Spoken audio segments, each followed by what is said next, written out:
Kate Rusby with Ladysmith Black Mambazo and We Will Sing. Kate's festival Underneath the Stars returns to the farm at Cawthorne near Barnsley between the 4th and the 6th of August, including Kate, the Shires, Skerryvore, Beth Nielsen Chapman, Newton Faulkner, Lady Masery, The Longest Johns and lots more. And Kate is on tour right now. Tomorrow she's in Basingstoke at the Anvil Arts. On Friday at the Octagon Theatre in Yeovil. 4th of May, Cathedral Quarter Arts Festival Belfast. On the 11th, Derby Theatre, and on to Manchester, London, Canterbury, Frome, Truro, Malvern, Harrogate, Newark and Huddersfield. OK, time's up. I'll be back next Wednesday night from 9 with John Wilkes in session. In the meantime, find other Folk Show episodes on the BBC Sounds app, including Jethro Tull's Ian Anderson talking, the Young Uns live in session, and Catherine Roberts and Sean Lakeman talking about their new stuff. We'll see you next week. This was a 7 Digital production for BBC Radio 2. On the BBC Sounds app, on your smart speaker and on 88 to 91 FM.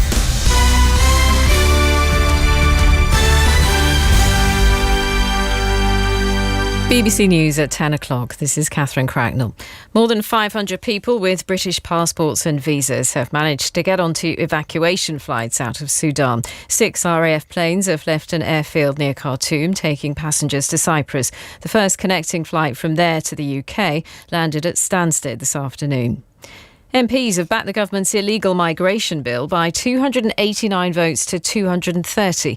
Ministers avoided a rebellion by Conservative MPs by pledging to limit the bill's child detention powers. Steve Valdez-Simons from Amnesty International says there are other concerns. This bill also shuts down this country's asylum system and so says that it won't decide and provide protection to people who seek asylum here. Shuts down also protections to victims of modern slavery and human trafficking. All of that is a signal to countries elsewhere that if they don't want to abide by their international law responsibilities either, then this country thinks that is fine. The government says it's met a target set in 2019 to recruit 20,000 more police officers in England and Wales, but the total number in service is only slightly higher than its peak in 2010.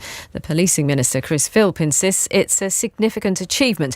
However, in the Commons, Labour's Shadow Home Secretary Yvette Cooper was scathing. Where are the Tories pretending to have been for the last 13 years? They cut 20,000 police officers. Belatedly, they set a target to patch up their own cuts, and now they want us all to be grateful. The computer game maker Activision Blizzard has criticised the UK's decision to block its sale to Microsoft, saying it showed Britain was closed for business. British regulators said they were concerned the £55 billion deal would give Microsoft an advantage over its rivals. The Scottish Government's published plans to overhaul the handling of sexual offence cases, including a move to scrap the centuries-old not proven verdict in court.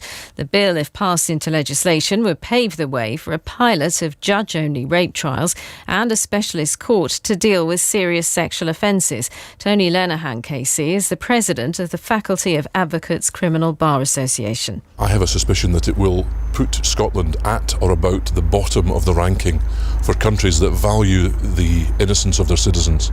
I think that by selecting 8-4 in the verdicts, that puts us immediately below England, where it's 10-2.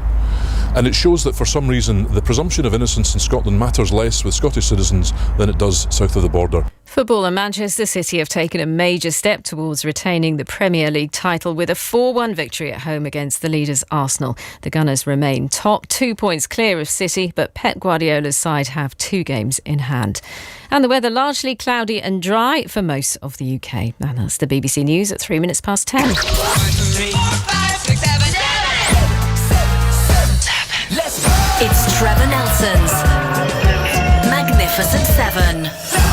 Good evening and welcome to Wednesday night's edition of the Rhythm Nation, which kickstarts with our Magnificent 7. As always, 7 big tunes coming up for you. Should we get into it? I'm going to start tonight's with arguably the man I rate the most as the greatest artist of all time. The Magnificent 7 on BBC Radio 2.